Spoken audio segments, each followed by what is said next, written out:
আয়েশা ওই পাতিলের ঢাকনা খুলবো, বলেন সুবহানাল্লাহ।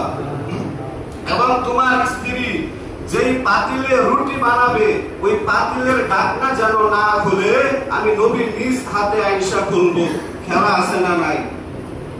অবশ্যই খেলা আছে। এখানে ১,৫০০ সাহাবায়ে কেরামদেরকে খাওয়াইবে মাত্র ৩ জনের খাবার দিয়া।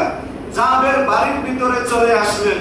বাড়ির ভিতরে আসার পরে স্ত্রীর সাথে পরামর্শ করতেছে যে তুমি তো বলে দিয়েছো যে নবী এবং আরো ২-১ সাহাবায়ে কেরামকে দাওয়াত দেওয়ার জন্য, কিন্তু আল্লাহর নবী পাথরের মধ্যে দাঁড়াইয়া ১,৫০০ সাহাবায়ে কেরামদেরকে দাওয়াত দিয়ে বানাইছে।